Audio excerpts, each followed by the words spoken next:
Hello, Coach Travis here with another calculus video. So what we're going to do in this video is we're going to try to find the area under a curve, the exact precise area under a curve. So what we're going to be working with in this particular example is we've got the function 100 minus x squared. So you see it kind of looks like this. It's an upside down parabola. And let's try to find the area that's between this curve and the x-axis when x is between 0 and x is equal to 8. So basically the shaded area in the picture. So we want to find, our goal is to find the shaded area in this picture.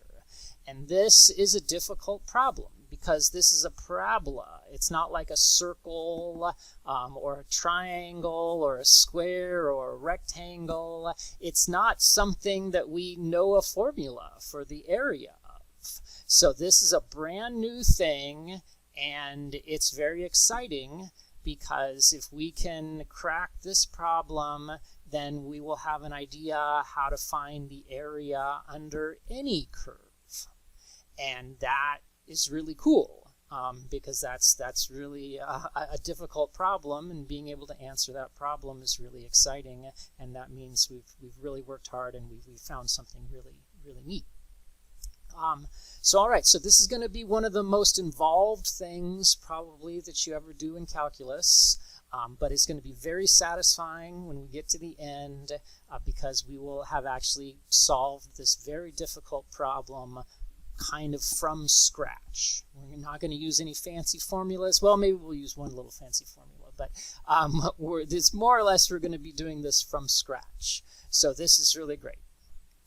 So all right, so this is going to take a while. This is probably going to take about an hour, I guess. So I've split it into a sequence of 3 videos.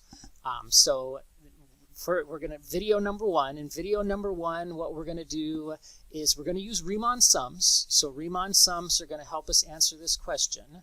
So to remind you what a Riemann sum is, I'll draw a picture here.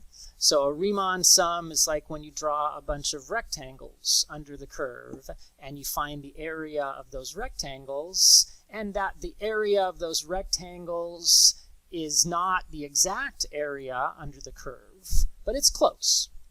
So anyway, so what we're going to do is our first video is we're going to find a formula that'll tell us the right Riemann sum using n rectangles. So where n is a variable. So for example, in this picture, it looks like n is 20.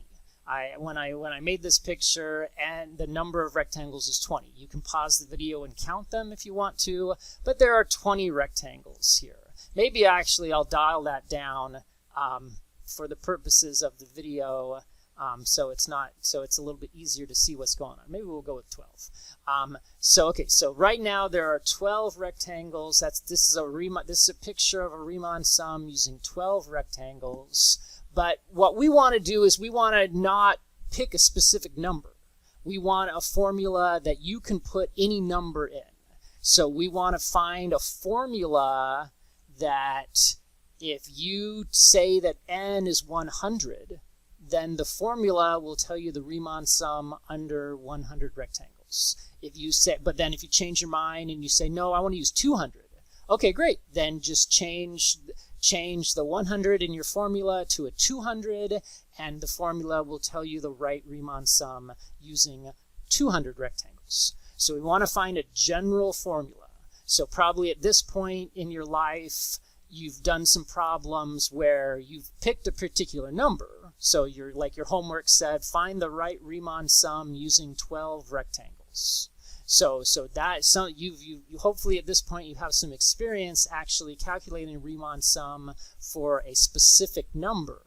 But what we want to do now that's different is we want to find just a general formula that you can use you can just change the value of the n rectangles in your formula, and your formula will adjust accordingly and give you the right answer.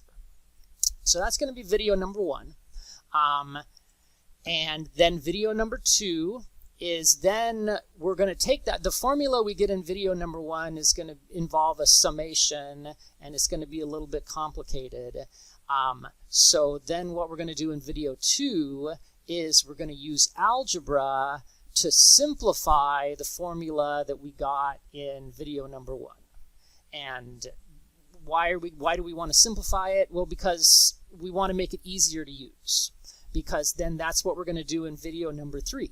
In video number 3, we're going to use calculus and the formula that the simplified formula that we have to find the actual area under the curve.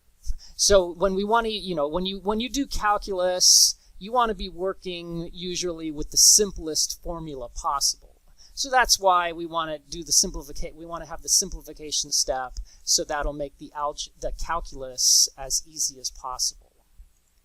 And just let me give you a hint of, well, wait, how are we going to use calculus? When I see calculus, when I think about calculus, I think about tangent lines. I think about derivatives. So what does that have to do with this? Well, remember that calculus, the engine behind calculus, is not the derivative, it's not the tangent line, it's not the slope of the tangent line, but really what calculus is all about is the limit. Calculus is really all about the limit. And that's what we're going to do in this problem. Is the idea here is that if I have a Riemann sum with just 12 rectangles, well, that's going to give me an approximation to the area under the curve. But it's just an approximation. But then, and the approximations, it's an underestimate, it looks like, because it's missing all of these little pieces, wedge-shaped pieces here. But what if we increase the number of rectangles? If we increase the number of rectangles, then you can see that, okay, the Riemann sum, the area under all those rectangles, is still just going to be an approximation. It's going to be an underestimate because it's missing all of these little wedge-shaped pieces, but it's going to be a much better approximation. The more rectangles we use, the better approximation we're going to get. So I think that I can max this out right here. The way I programmed it, it maxes out at 50. But you can see that already if I use 50 rectangles, I'm going to be, the area under those rectangles is going to be really close to the actual area under the curve. So what we really want to do, is we want to let the number of rectangles go to infinity. And how do you let something go to infinity? Well, you take the limit.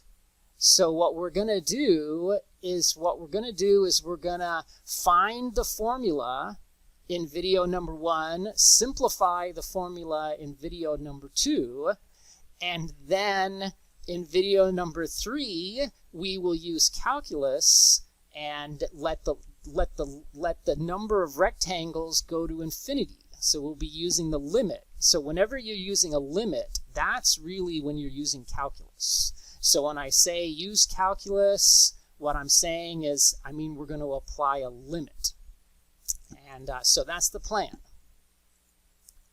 Okay, so fasten your seatbelts because here we go. All right, so first we want to find a formula for the right Riemann sum using n number of rectangles. Okay, so let's dial this down a little bit so that we have something we can actually work with. And now we're going to make that go away. So what you need to do here is, even though you see 12 rectangles here, pretend you don't know. Pretend you can't count that high. Pretend this is like 100 rectangles or something. This is just, it's a lot of rectangles. It's more than I can actually count. Or really what it is it's just n. The idea here is they're supposed to, what we're imagining is the number of rectangles is there are n rectangles. And I don't know what n is. N is just some number. I don't actually know that it's 12. So you have to kind of use your imagination here. You know, n is some unknown. It could be 12, it could be 100, it could be 1,000. I don't know what it is. Oh, and there's one other point. Sorry, before we get going, I know I told you to put your seatbelt on and everything, but you might be wondering, why are we using right Riemann sums? And I want to point out, are right Riemann sums better in some way, or is, and the answer is no. You could do this with left Riemann sums. You could do this with midpoint Riemann sums. But I'm right-handed, so I thought, hey, let's just do it with right Riemann sums. When you do your homework will probably ask you to do it sometimes with right Riemann sums, sometimes with left Riemann sums. Sometimes it might ask you to do it with midpoint Riemann sums. So the point is, this strategy that we're going to go through here to find the actual area under the curve, you don't have to use right Riemann sums if you don't want to. You could use left Riemann sums. You could use midpoint Riemann sums. It turns out it doesn't matter. Okay, all right, so how do we compute a Riemann sum? So again, a Riemann sum is the area under the rectangles. So to compute a Riemann sum, what we need is we need to find the base and the height of each one of these rectangles. So I've set up a spreadsheet here to help us keep track of that information. So I have a whole bunch of a whole bunch of rectangles. So I'm gonna say there's rectangle number 1, and then there's rectangle number 2, and then rectangle number 3. And how many rectangles are there? Well, like we said, there are n. There are n rectangles. So what I have here, what this table is going to do is it's going to record the base of each rectangle, and then it's going to record the height. We can't quite see it here. It's going to record the height of each rectangle, and then it'll record the area of each rectangle. Because once we know the base and the height of each rectangle, then we can find the area. And you probably notice there's this right end. What is that about? Well, maybe we'll worry about that in just a minute. So we'll see that that's going to be important. And if you think about Riemann sums, what you know about Riemann sums, you might be able to predict why this is going to be an important thing to keep track of. Okay, so let's just get started here. First things first, let's figure out the base. What is the base of the first rectangle? So we have to think about this a little bit. And I have to think, okay, well, what's the idea here? The idea here is what's the total length? If you think about what the total length is here, it's not too hard to see that it's 8. The total length is 8. So I can think about this as a length of string that has length 8. And that doesn't doesn't depend upon the number of rectangles. That's from the picture.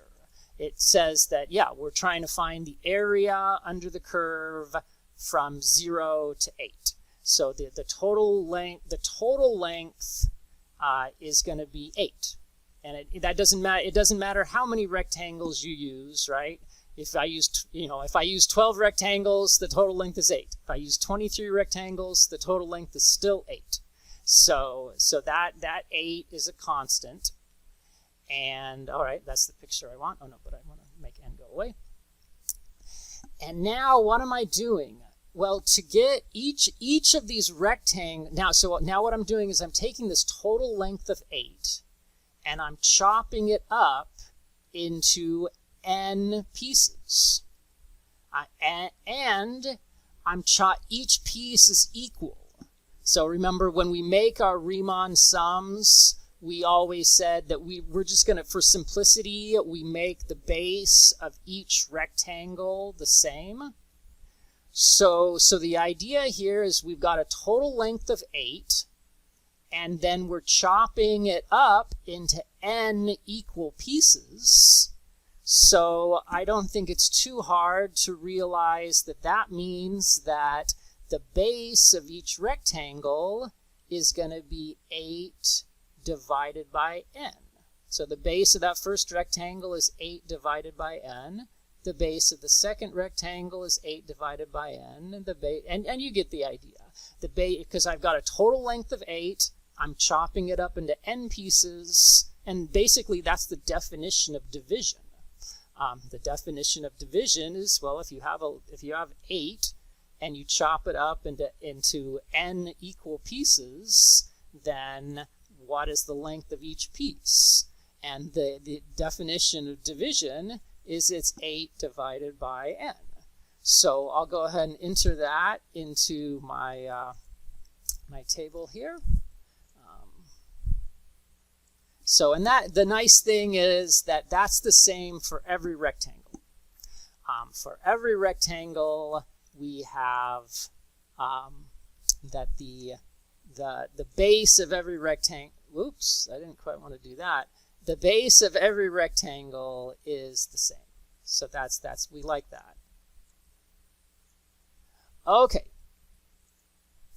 Okay, so we got the bases squared away. So the next thing we need, and again, it's important to keep in mind, what is our goal? Our goal is to find the Riemann sum, and the Riemann sum is the area under all the rectangles. And so to find an area of a rectangle, you need to know the base. All right, awesome. We know the bases. But you also need to know the height. So we got to figure out what the height of each of these, rectangles is. And that's where things get a little bit interesting, because the heights are not all the same. The bases were easy because the base of every rectangle was the same. But as you can see from the picture, the heights of the rectangles are not the same. And so how do we figure out the height? Well, let's just say of the first rectangle. How do I find out the height of the first rectangle? Well, okay, if you think about what you've done with Riemann sums in the past, since this is a right Riemann sum, we know that you get the height of the rectangle by plugging the right-hand side, the x value, the x-coordinate of the right-hand side into the function. And so that's why there's a space here for the right endpoint. Because I want to know, if I want to know the height of the first rectangle, I have to know the right-hand side of the first rectangle so that I can plug it into the function. And if I want to know the height of the second rectangle, then I need to know the right-hand side, the right-hand end of the second rectangle so that I can plug it into the function and get the height of that second rectangle. And just one more time, if I want to know the height of the third rectangle, well, I need to know the right-hand end of the third rectangle so that I can plug that number into the function, because then that will give me the height of the third rectangle. So we need to know these right-hand endpoints. So again, this is where it's very tempting to look at the picture, and you might be tempted to say, oh, well, the right-hand endpoint of the third rectangle looks like it's 2. But that would be a mistake, because remember, this picture is for when we are using specifically 12 rectangles. And so if we used more rectangles, now you can see that the third rectangle, the right-hand endpoint is no longer 2. So we got to be really careful here, and we got to pretend that we don't really know, we can't really see these numbers. In fact, maybe I should make the numbers go away. Okay, there we go. So I've made the numbers disappear on the x-axis now so that we're not tempted to make any mistakes. The end point is still 8. I can label that point as 8 because we know 8 is going to, remember we saw that it doesn't matter how many rectangles you use. The end of the line is always at 8.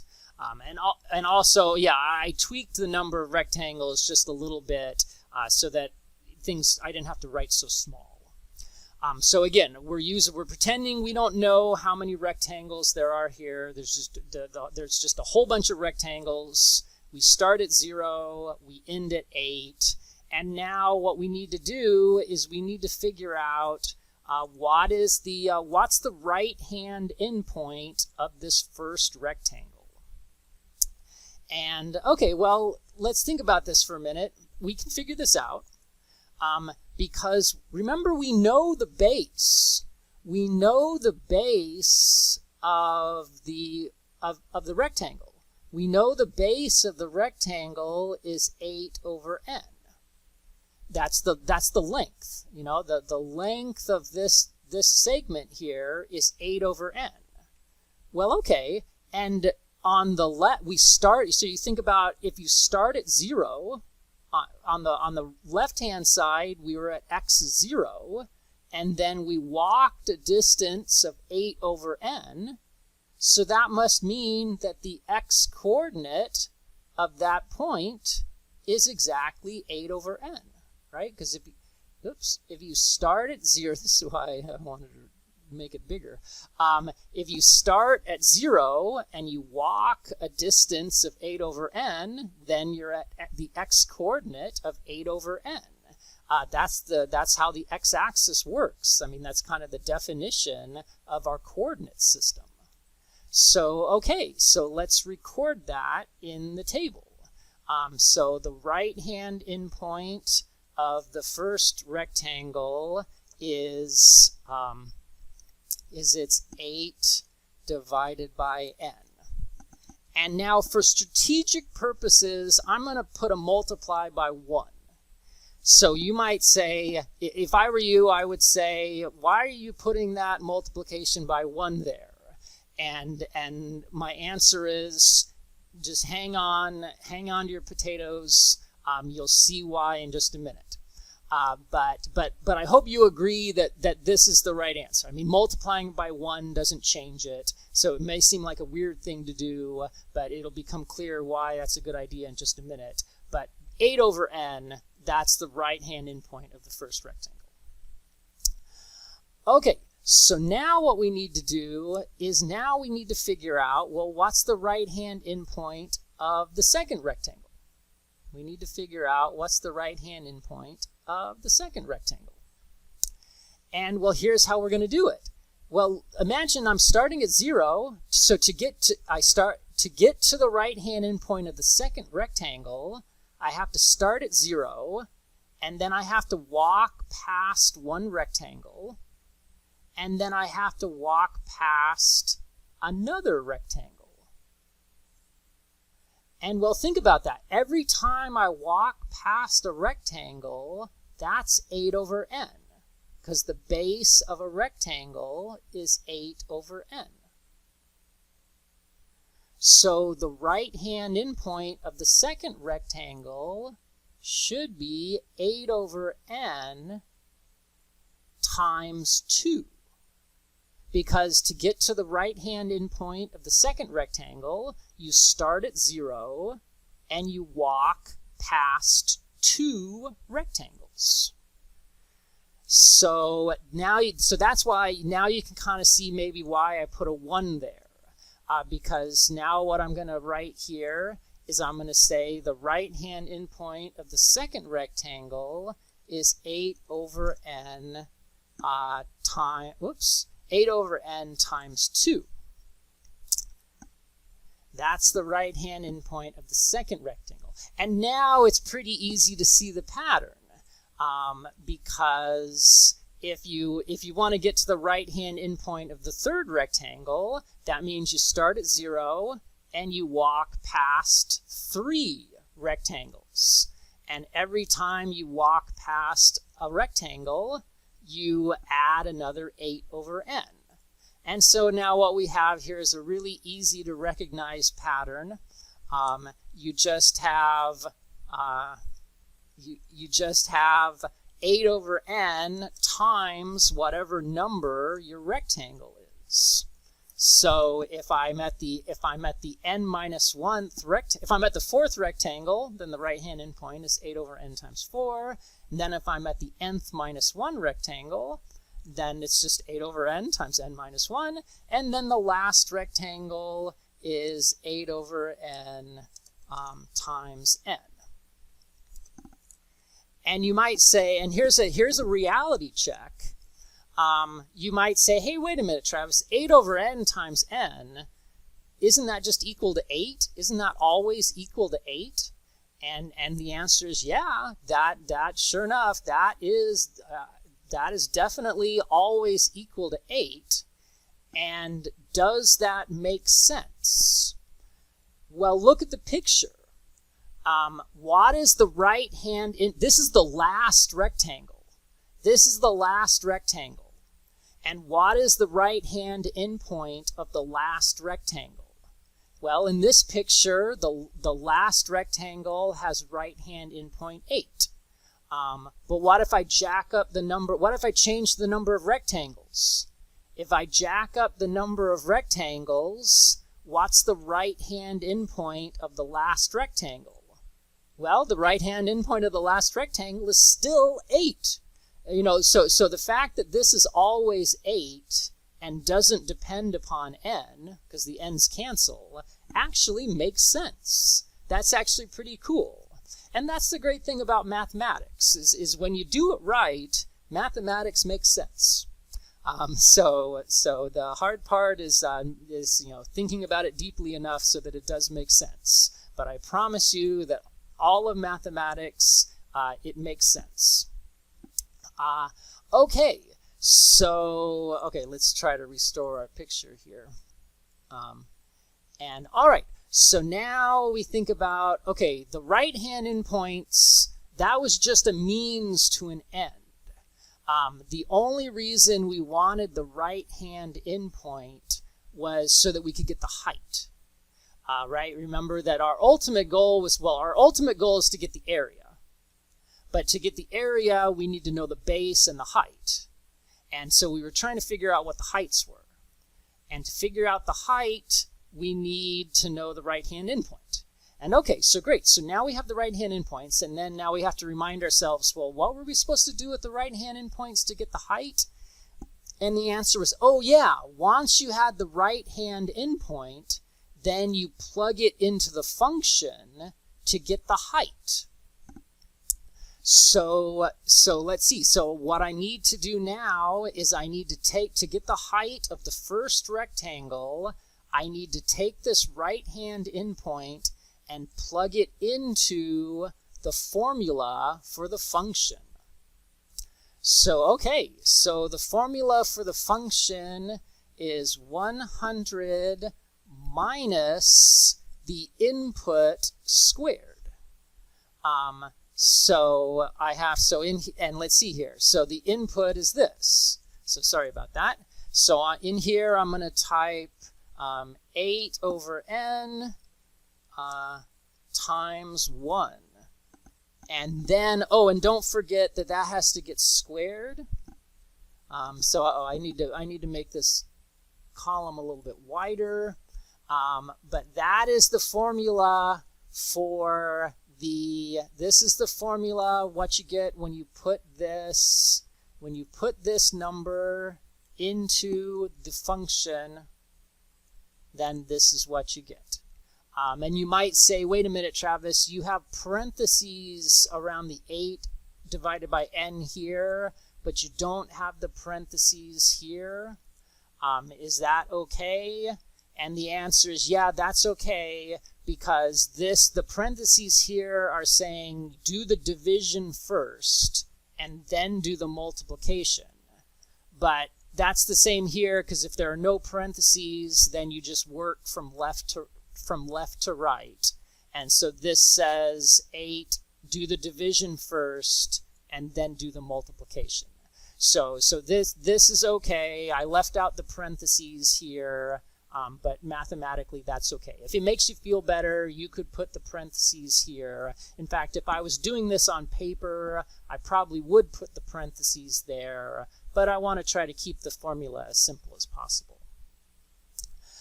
Okay, so now to get the height of the second rectangle, I take the right-hand endpoint of the second rectangle and plug it into the function. So, all right, so the function, let's see here. So the function is 100 minus blank squared. And then, sorry, my spreadsheet keeps jumping around on me. And now what I put in that blank is the right-hand endpoint. So that's going to be 8 divided by n and then times 2. Okay, so now I'm gonna go ahead and fill this all in the blink of an eye to save a little bit of time. Okay, so I filled out the rest of the table there, and so you can now see that all it is it's just taking this function and plugging the right-hand endpoint into this function for x. So if you take this formula and you replace x by this right-hand endpoint, you get this. If this is the right-hand endpoint, then that's going to be a 4. If this is the right-hand endpoint, then it's going to be an n minus 1. And then finally, if it's the last rectangle, this is the right-hand endpoint, and that's going to be it. And again, it might be tempting to simplify this to be 8, but for strategic reasons, we don't want to do that. Okay, so this is a good place for us because we now know the base and we know the height. All right, so I don't think we need the picture anymore. So let's get rid of that. And let's open up the spreadsheet a little bit because we now know, we now know the base and we now know the height of every rectangle. So that means we can write down the area. So we know the base and the height of every rectangle, so we can write down the formula for the area. So the area of the first rectangle is going to be the base, which is 8 over n, times the height, and I wonder if I can copy and paste this. And then the height is that. Wait. Oh, okay, wait. And I made a mistake. So let's make sure you see what my mistake is. My mistake is I need parentheses. I need parentheses around this because there's a subtraction right here. And the idea is it's supposed to be the entire base times the entire height. And if you don't have parentheses here, it would only be the base times the 100 because of order of operations. So make sure you use parentheses appropriately so that you have that. And okay, so let's try that again, make sure we got it. So the area of a rectangle is base times the height. The base is 8 over n, so we'll put an 8 over n there. And the height, the height is this, so we'll put this in that second parenthesis there. So there, now we have a formula for the area of the second rectangle. So now again, in a blink of an eye, I'm just going to fill out this whole table really fast to save time. Okay, so there we go. So now we've got all of the areas of the rectangles. And I want to point out that you should be doing this on paper along with me. You know, we're not watching Dancing with the Stars here. This is not video entertainment that you can just watch and just have fun with. That this is deep, this is tough stuff. This is stuff where you really have to engage your mind. And so if you're just watching this like you would watch a regular television program, then this might not make any sense to, this might not make any sense. I might have lost you 15 minutes ago. But if you want to not get lost, then you should be watching very slowly, you should be pausing the video, and you should be writing this down on your own paper. And when you write it down on your own paper, you could probably write it so that it was a little bit nicer, because I have it written in, you know, computer spreadsheet style. But like if I was writing this on a piece of paper, I could write 8 over n times 100 minus 8 over n times 4, and then that gets squared, and then another parentheses. So if I, you know, when you write it on your own paper, you can write it in a format that might be a little bit nicer to look at, and that can help you understand it better. So if you haven't been doing that, maybe you should rewind the video 15 minutes or so and go back and do this, because I know you can do this. You know, you guys can figure this out, and you guys can make sense out of this. But it does take time, and it does take concentration. Okay, so this has been a very long video, but the good news is we're almost done. We now have our formula. Let's see. Let me get rid of my writing here. I think we now have done all the hard work. We really have done the toughest part. We now have the areas of all the rectangles, so we can now use summation notation to write down the Riemann sum. So our goal for this video was to find a formula for the right Riemann sum. Right Riemann sum. And okay, and we've now done that. Right, wait, why did I erase that? I wanted to put an R there. So we wanted to get a formula for the right Riemann sum, and we now have that. So you might say, I don't see it, Travis. Where is the formula? Where is the formula for the right Riemann sum? All right, so the formula for the right Riemann sum. So remember, the Riemann sum is what you get when you add up all of these areas. So I'm adding up a whole bunch of things. And so when you add up a whole bunch of things, that's, we know when we use sigma notation. And now what am I adding up? So look at what I'm adding up. What I'm adding up, there's so much pattern here. There's so much repetition here. If you look at these formulas, if you look at these areas, almost everything is the same. The only thing that changes is these little numbers right here. We got a 1, and then we got a 2, and then we got a 3, and then we got a 4, and so on until we get to n. So that's going to be the index. So the idea here is what I'm going to write in my sum is I'm going to write all the stuff that doesn't change. So every one of those areas has an 8 over n. And then every one of those areas has a 100.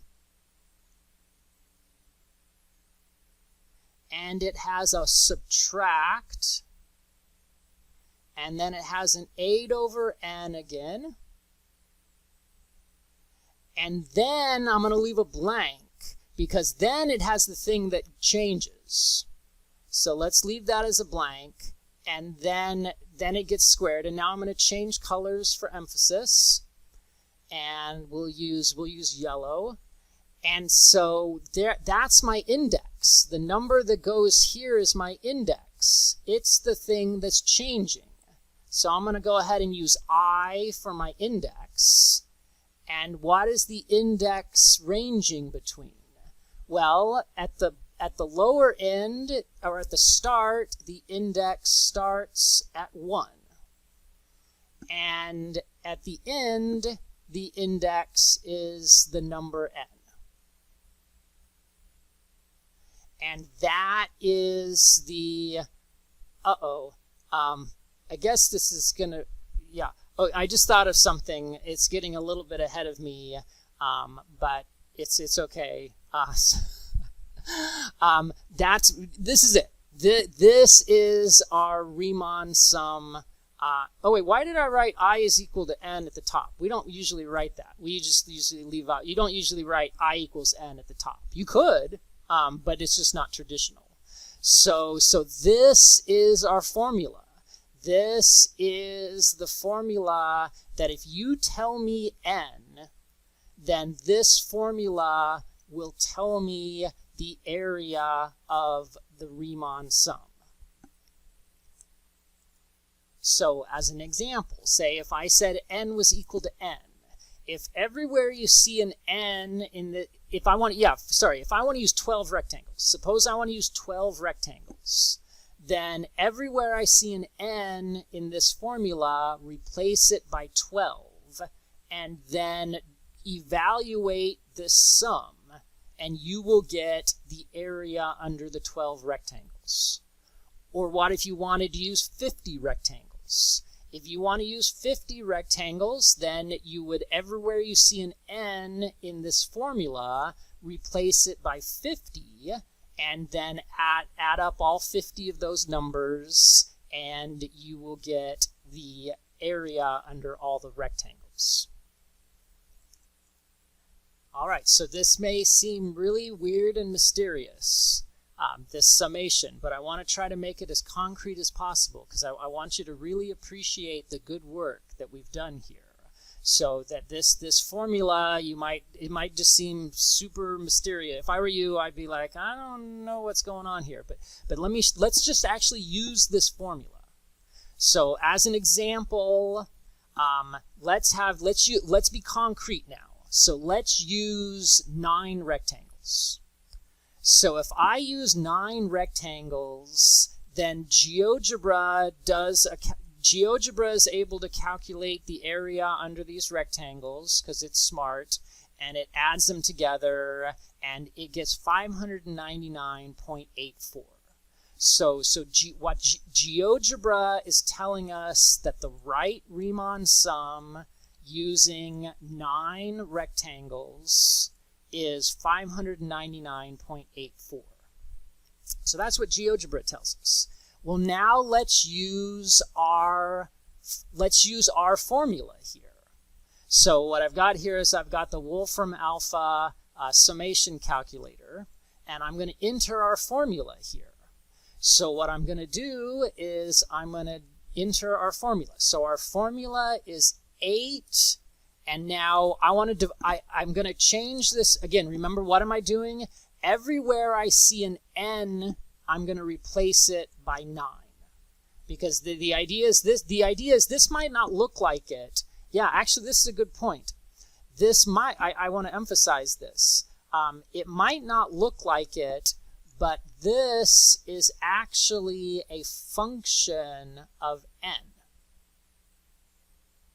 The idea is that if you tell me what n is, and everywhere I see an n in this formula, I replace it by the number you give me, then this will give me a numeric answer.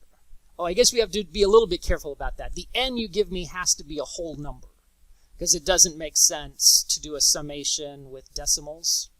So if you give me any whole number for n, and I put it into this formula, I will get a numeric answer. So as an example, let's figure out what f of 9 is. So everywhere I see an n in this formula, I'm going to put a 9.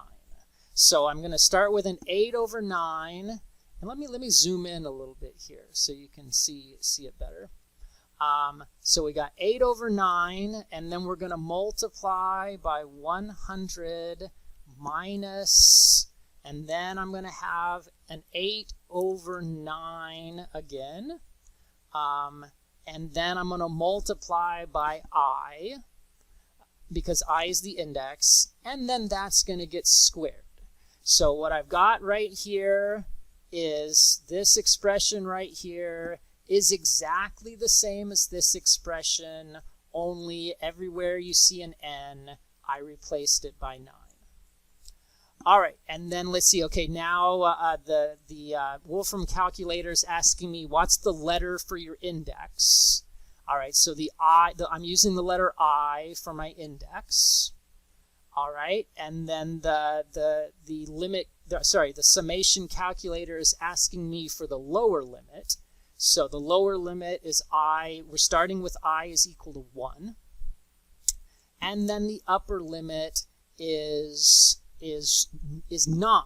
Remember, because everywhere I see an N, I'm replacing it by 9. All right, and now I'm going to press compute, and we'll cross our fingers. And what we hope we get is 599.84. And let's see here. And we got, okay, so let's see. They're perfect. Okay, so Wolfram, it gave us a symbolic representation of what we typed in, and that looks pretty much right. And then it actually evaluated it exactly, and then it gave us a decimal approximation, which you can see is exactly the same as what GeoGebra told us. So in fact, the Wolfram's answer is better because it's more exact. This is actually there was some rounding going on here by GeoGebra, whereas Wolfram does it exactly. All right, well, let's do another one just real quick, as long as we got this going on here. What if I want to use 50 rectangles? So if I want to use 50 rectangles, then GeoGebra tells me it's 624.18. But now look at how easy. So if I asked you to find the area under all these 50 rectangles, you should say, that'll take forever. It'll take all day to find the area of all those rectangles. But not with this formula.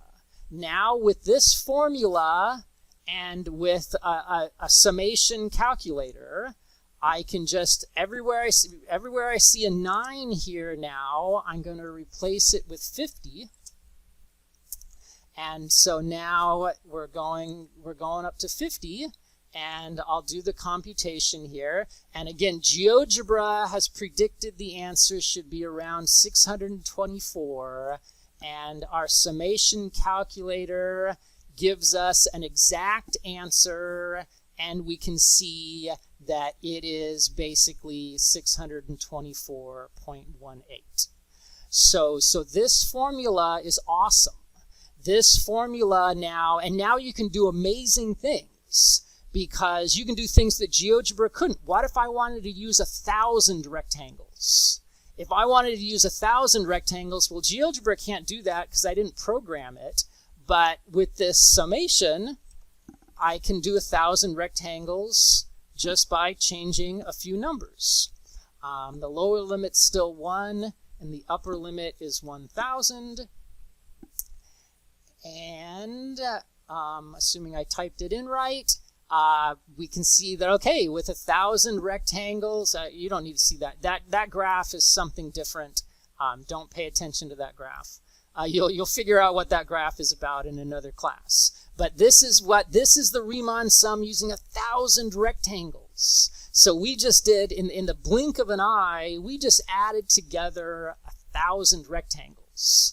So that's really awesome. So this formula was a lot of work. It took us almost 50 minutes. Sorry it took so long. But this is a really awesome formula. Okay, so then, but why do we still need 2 more videos?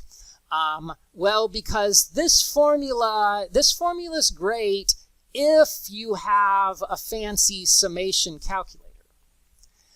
But, well, actually, maybe I should just stop the video now and we'll talk about this in the next... No, I'm already talking about it, so sorry. This summation formula is great. This summation formula is great if you have a computer to help you do the computation. But if I didn't have a computer that would actually do this addition, because what's actually happening behind the scenes here? What's happening behind the scenes here is the computer is adding up 1,000 things. That's when I tell the computer to do this sum, the computer is literally adding together 1,000 numbers. And so computers love doing that stuff. Computers love adding together thousands of numbers. But you and me, we don't love adding together thousands of numbers. Adding thousands of numbers for us takes us a long time. So that's the drawback to this formula. So that's what we're going to do in the next video. In the next video, we're going to see how we can simplify this formula so that we don't actually, so that you and I could actually use it without a calculator. That you and I, we're going to simplify this formula so that it won't actually involve adding thousands of numbers together. So that's the next step, and we'll do that in the next video. So congratulations if you made it this far. We're a third of the way done. Although actually no, this was the toughest part. The next two videos will be significantly easier.